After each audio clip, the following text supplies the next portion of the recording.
All right, we're going to go through our tension ropes. And the first slide, of course, is something that we already know from our activity on Wednesday. Remember that ropes, cables, strings, fishing line, whatever, always has a pulling force. It's never a pushing force. It's always along parallel to the string on which it's being applied. And it's always constant on all sections of that same rope. So it's not different from one section of the rope to the next. And we talked about that as well on Wednesday. The spring scales that we've used in the activity, we know those are simply there to measure the newtons of force being applied by an object using various tension of springs. They're usually color-coded, and the color coding represents 0 to 5 or 0 to 10 or 0 to 100, whatever value you want to measure. So we've seen these before.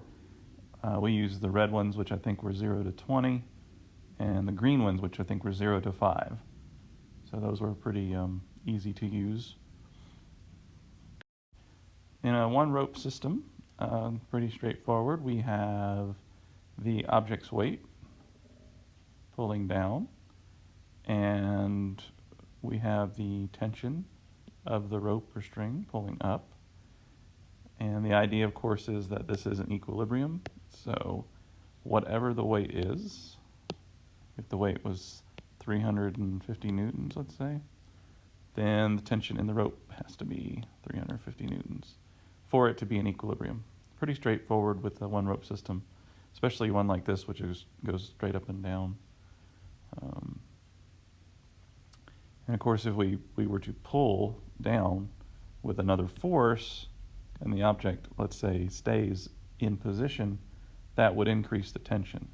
And it would simply be whatever we pull down with. Let's say we pull down with 10, and then the weight's still 350, we get 360 newtons. And of course, that means the tension up here would change to 360 newtons. So pretty easy to see there. In a two rope system with two vertical ropes, we have the weight pulling down. So let's say we had 400 newtons. Let's just imagine it was 400 newtons. And we already know, I think that we've talked about this multiple times, that the weight would be distributed evenly to both ropes. And it would be, so it'd be 200 here, and it'd be 200 here. That's only if the ropes are vertical, only if they're 90 degrees. When we start angling them out like this, then it starts to change up. But for this type of system, you're going to have half the amount on one string and half the amount of the weight on the other. So if it was 1,000 newtons, then you'd have 500 on one, 500 on the other. Oops. All right, for a one rope or two rope system at equal angles, that's important right there when we say equal angles. There's actually a shortcut that we can use when we start working with numbers. When these angles are equal, when this angle here is the same as this angle here. Remember that, and you should have learned this in the activity, that the tensions along here and along here are going to be greater than they would be if these two ropes were vertical. And the reason for that is the components. And the components, as you should already have a pretty good idea, for this one would go out and up. So this will be your X component, and this will be your Y. And then there's the same deal over here. You have your X component here and your Y component here. So you can see why the tension would be greater, because not only do you have the Y components pulling up, but you also have the X components pulling out. And that causes more tension along the hypotenuse, along the purple arrows. This part up here, this stuff, you don't need to worry about. This is just showing you, doing the parallelogram method, how the forces balance out. I'm not going to ask you to draw the lines up here, but you should be able to draw the components, and the components can change as far as the lengths go, but they're always going to be located in the same place essentially. So we'll get to the math later when we do the sample problem on how easy it really is to do a problem like this, but you just need to know in this case that the tensions are greater when you start to stretch away from 90 degrees as it goes away from here to here. Now, when you have different angles, so this T2 value here, the T2 value is at a greater vertical angle than T1. Anytime that happens, you should know that the tension in this rope or string or chain or whatever is going to be greater than the tension down here. That's always going to be the case. And you should have figured that out when we did the activity the first day of the second semester. And that was the idea that you held the spring scales in your hand, and as you changed the angles and kept one the same, the one that was more vertical should have been the one that is greater. Now, I hope you can see why that is. If you look at the components for T2, we'd have something right there, and then we'd have something right there. Look at the value, or look at the length of the Y component. It's much, much longer than this guy down here. Can you guys see the Y component right there? Let's try a different color, maybe. That'll help.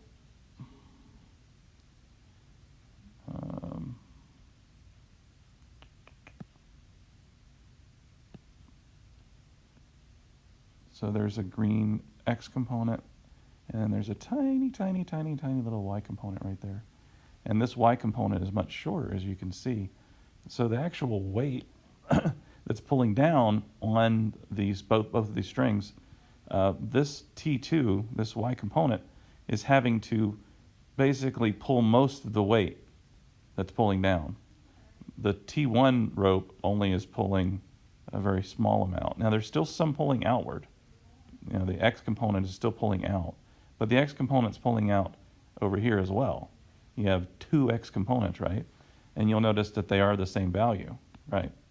Now, I can tell they're the same value because they're the same length in the way that I drew them. But I also know just by concept, and what's that concept? Equilibrium.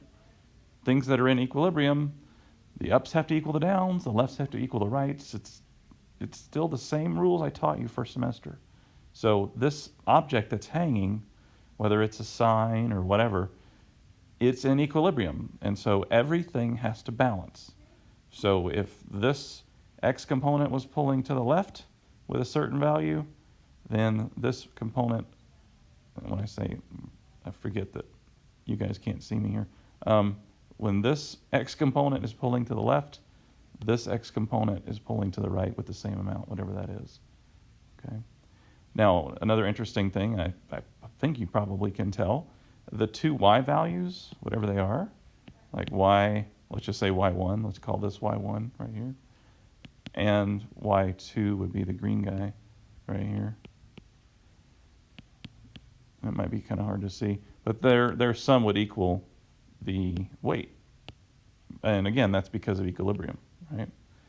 Y1 and Y2's sum, whatever it is, would equal the weight of the object pulling down. So that's a good way to figure out what the weights are when you're working some of these problems. The x's, again, would be the same value, but the y's would be different. But the sum of the y's would equal whatever the weight is of the object. So in this picture, we have the question, why does a vertical rope support your weight, but a horizontal clothesline break? Well, this is an interesting idea. And what you need to think about in a situation like this are the idea of components.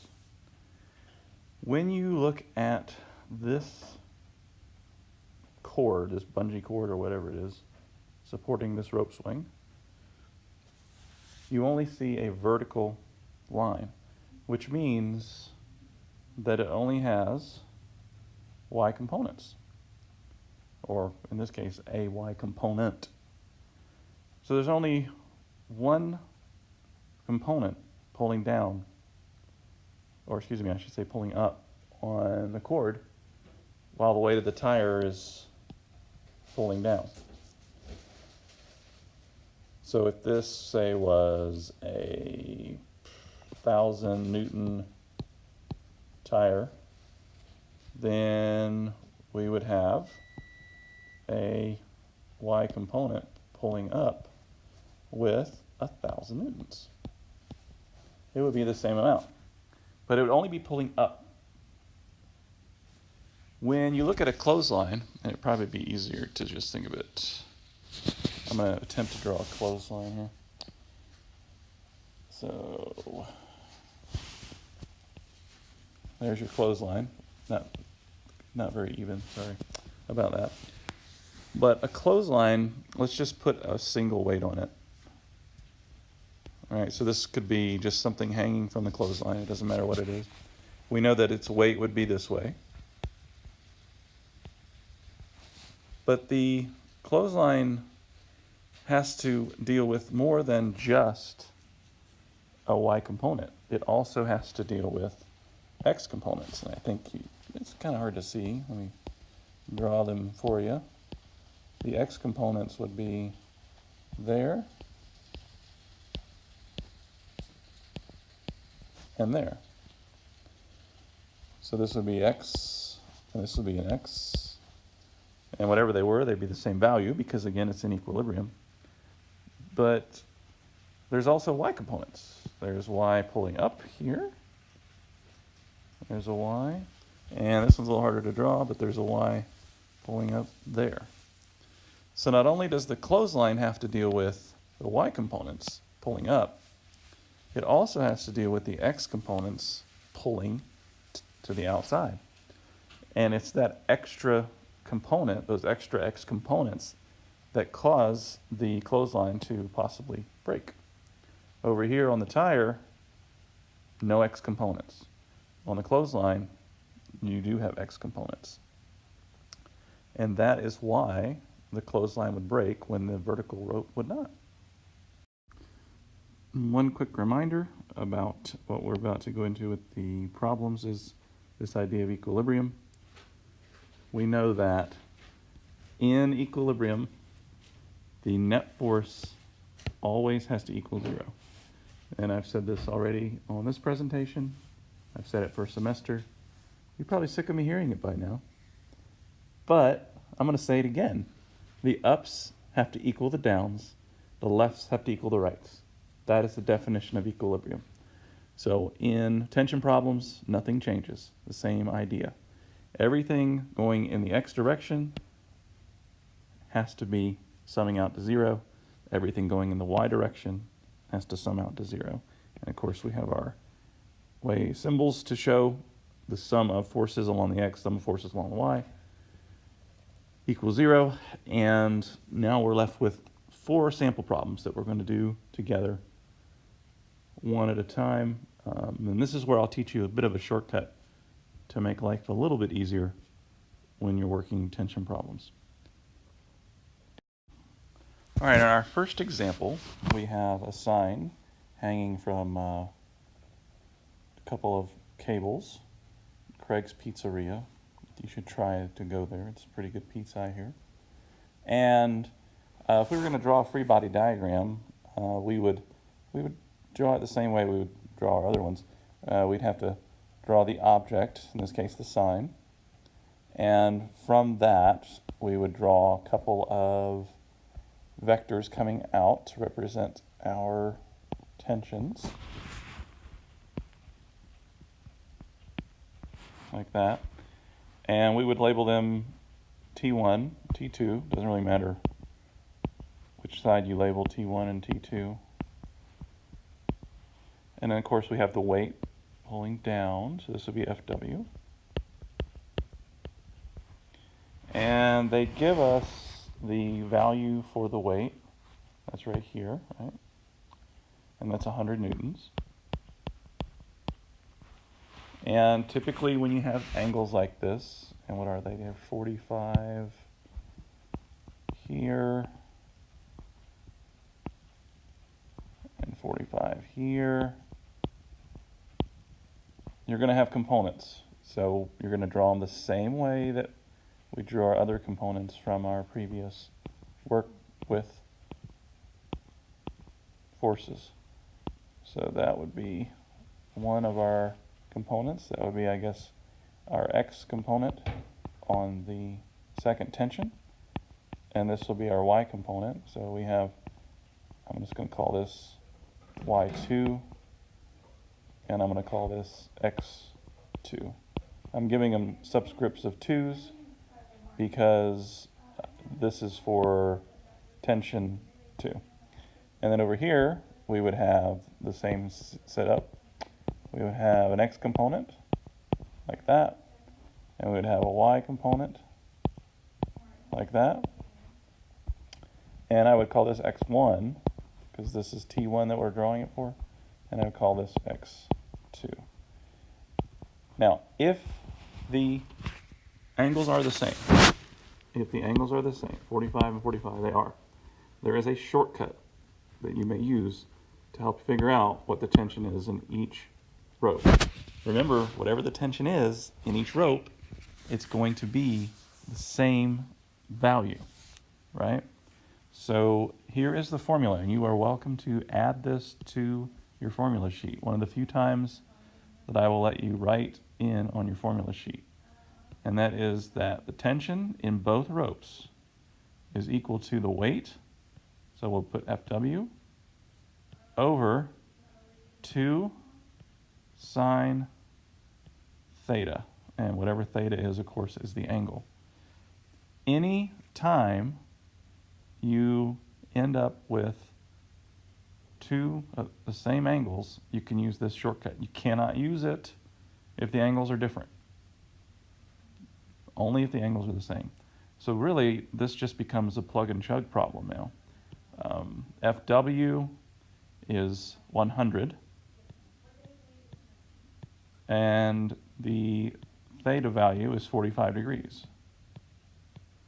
So I plug in 100 divided by 2 sine of 45. Make sure your calculator is in degree mode. And we end up with 70.7 newtons. And that would be the tension in T1 and T2.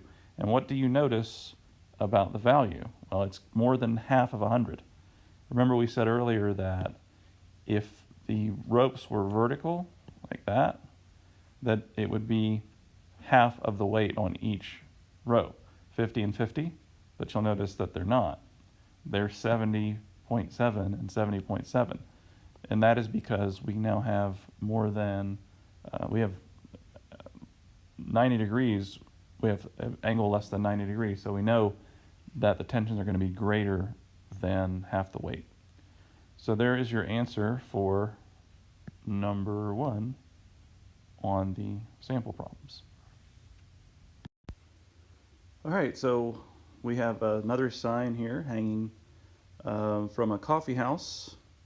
It says World Greatest Coffee. I think on your copy, well, it should. It should say world's greatest coffee. And congratulations, by the way, on having the world's greatest coffee. We see that once again we have equal angles. And if we have equal angles, we are allowed to figure out the tensions in each rope using our shortcut. So we want to find the tension, and we know that that will be the weight. Actually, let's do FW because that's what we typically use for weight in this class. So the weight divided by 2 sine of theta. And down here we're given the weight as 35 newtons over 2 sine of the angle. The angle is 25 degrees.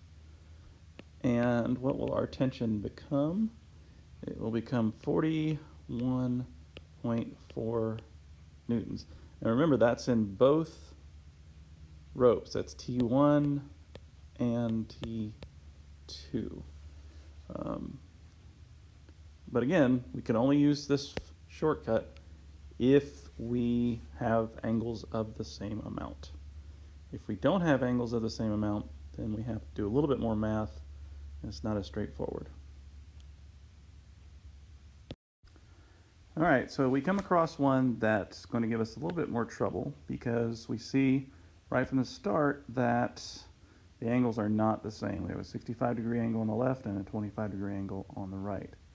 So we'll just draw it out over here, and then we'll talk a little about it. So here's our sine, and there's one of our tensions. Actually, you know what? Let's make that a little bit longer. Let's make this a little longer right here. And that's T1. And then over here, we are given the actual value of T2.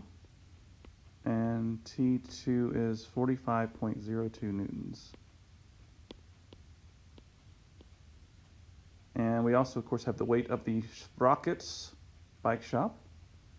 I don't know if you guys know the old Saturday Night Live skit of sprockets, but it might be worth a look at some point. It's silly, early 90s Saturday Night Live. And we are asked to find the weight of the sine, and we're asked to find the tension on the right. Oh, I need to add the degrees. There's 65 there, and then there's 25 right there. All right, let's go ahead and draw our components out. We know that our components x would be right here, and our component y would be right there. I'm going to give these names, which are going to be kind of lengthy for subscripts, but this is T1x, and this is T1y. And then over here, we're going to have a component as well. There's our x component, and there's our y component. And we know that up here, we're going to have T2y, and here we're going to have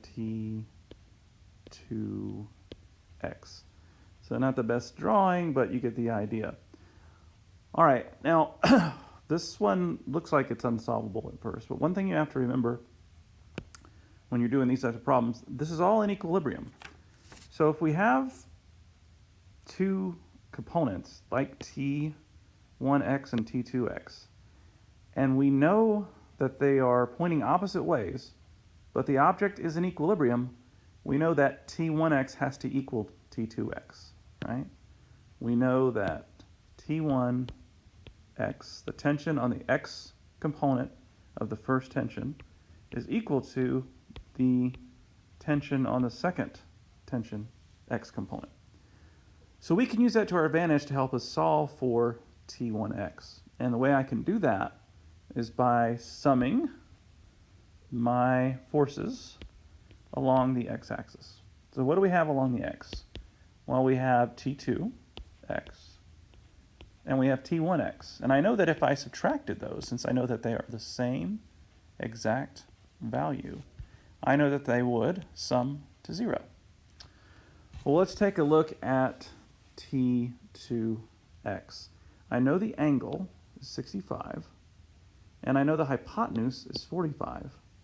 And that will allow me to solve for the adjacent side. If I know the hypotenuse and I know the angle, I can find the adjacent side. So I have to rewrite t2x using trig. And if you think about what cosine means, it's adjacent over hypotenuse. So I would multiply both sides by the hypotenuse to solve for the adjacent. And I would end up with 45.2, because that's the hypotenuse, 45.02.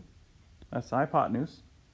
Cosine of 65 degrees minus t1x, that's what I'm trying to find, is equal to 0. And then I make sure my calculator is in degree mode, and I solve for t1x. And t1x is equal to 19.0 newtons. So it's pulling to the right, it's pulling this way, 19.0 newtons, it's pointing this way with 19.0 newtons. Again, equal opposite, they are in equilibrium, so you know that one has to equal the other.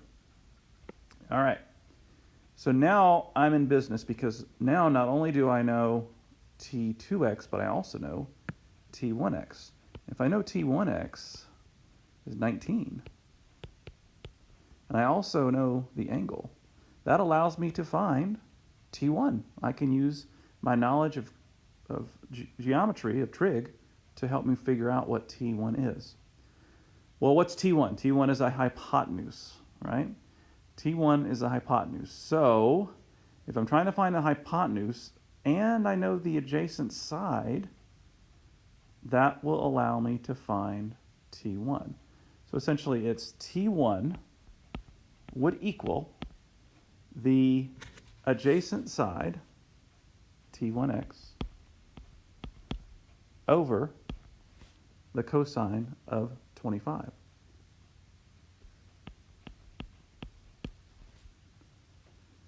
Now again, this is the hypotenuse, and the hypotenuse is equal to the adjacent over the cosine of 25. If you're not sure where we're coming from here, if I had cosine of 25 equals the adjacent side, which is t1x, over the hypotenuse, in this case the hypotenuse is our unknown. If I wanted to isolate t1, I'd have to multiply both sides by t1, and t1 would come over here, and then I'd have to divide by cosine of 25. And that would lead me to what we see here. T1, the hypotenuse equals t1x over cosine of 25. So now it's just a plug and chug. So t1x is 19. I knew that because of my first math problem I solved. And then the cosine of 25, still on the bottom. And we divide, making sure we're in degree mode, and we end up with 20.96 newtons, which I would round all the way up to 21.0 newtons. So the tension on T1 is 21 newtons. And of course, you always want to look and make sure your answer makes sense. If the adjacent side was 19, we know that the legs of a triangle are always going to be less than the hypotenuse value. And that is certainly true here. 21 newtons is greater than 19. So I have found T1, but now I need to find W. And FW is along the y-axis, all right? And what other components do we have along the y-axis? Well, we have T2 and we have T1, T2y and T1y. And I know that the sum of T1y and T2y should add up to FW. Of course, FW is what I'm trying to find. So perfect. I'm going to sum my forces along the y-axis, and this will allow me to find FW. So what do I know about those two? I just said it. T2y, whatever it is, plus T1y should, the sum of those subtracted from the weight, whatever it is, should add up to 0. Again, the ups have to equal the downs. And what are the ups here? T2y and T1y. So if the ups have to equal the downs, then whatever the sum of T2y and T1y is, it must equal the weight.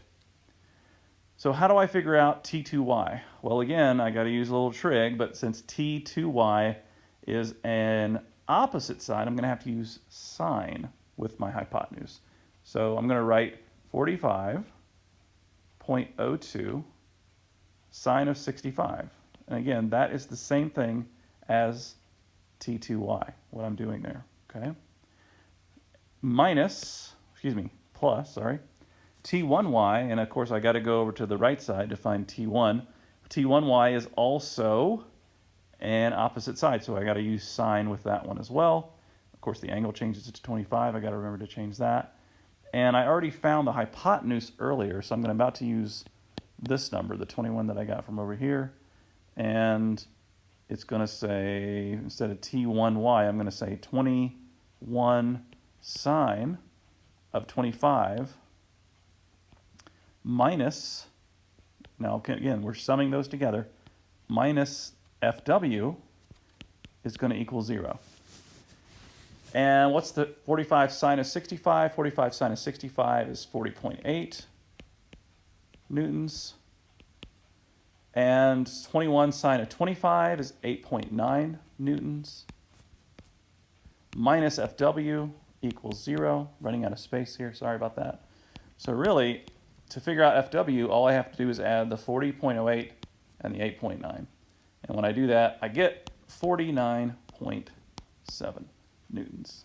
So again, this one is a little tougher because we're having to do a little bit more trig than we did on our shortcuts for the first two examples. So there are my two answers. Tension 1 is 21 newtons. Weight is 49.7 newtons. All right, the last example is kind of in between the first two and the third one. It's a little harder than the first two, but a little easier than the third one. And the main reason is one of our tensions that we're trying to find is only along the x-axis, and you can see that right there. So let's go ahead and draw this out. We have the sign for Garlem's Loan Shop, and we have a tension. That's my Gollum impression. The only thing we don't serve are the filthy hobbitses. Anyway, we have a 60-degree angle, and we know that the tension of this rope is 67.6 newtons. And of course, we'll get back to that. We'll draw the components. And then we have another tension on the right, but it points right along the side. It's harder to draw a straight line at that angle. So I'm going to try it one more time, but I don't think I'll be able to do it. You just have to bear with me. Let's see. There we go. All right, so there's T1. So that we're asked to find T1 and we're asked to find the weight. Well, what do you notice about the components on this one? It looks to me like T2 is the only one that will have an x and a y component, right? If we drew that out, we could see that. We have the x component coming out here. We have the y component going up here. And we could call that T2y, and this could be T2x. But notice over here, there are no components because there's no angle.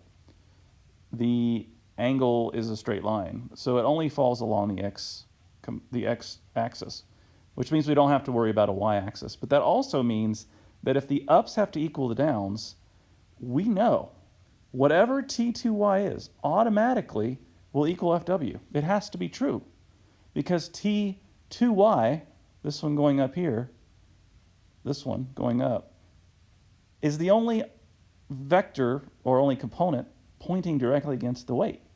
So it's got to be supporting all of that weight vertically. So if we can figure out what 2ty is, that will tell us the weight. Well, is there a way to figure out that? Yeah, there is. We could solve for the sum of the forces along the y-axis. So let's go ahead and do that. Let's sum the forces along the y-axis. And we know that FW minus whatever T2y is, we don't know what it is, but we know that when we subtract it from FW, it's going to equal 0. And again, that is the reason, we already talked about this, that whatever FW is has to equal T2y. They're the same thing. So I'm going to drag FW with me, and then I have to think about how do I write T2y? How do I write this in a trig format? Well, isn't it opposite the 60? It is. And don't we also know the hypotenuse? We do, 67.6.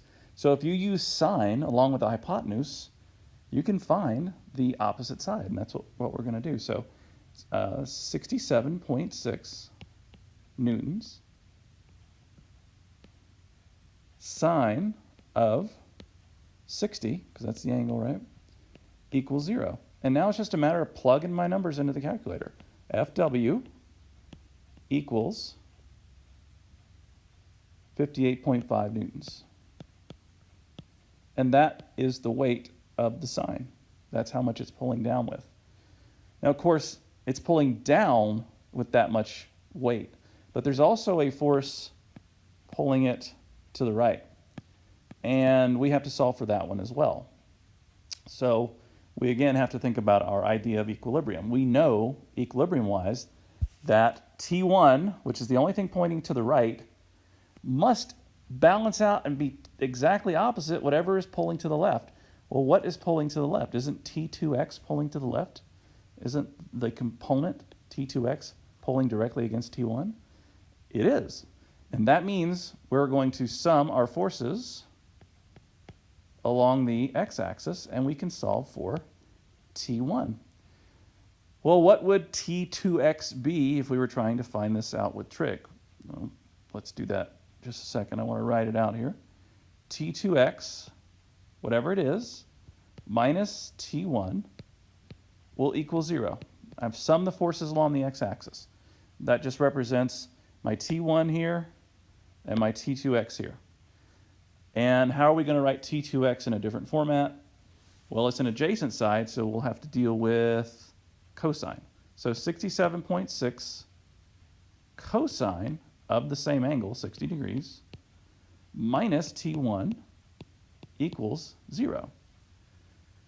And now it's just a matter of solving for T1 using our calculator, and we get the value for T1 is 33.8 newtons. And that is how you solve for T1. So again, we started off with a couple of easy ones, or we just could use the shortcut because they were the same angles. Then we dealt with one that was a little harder because you had two angles to deal with, so you had two sets of components to deal with.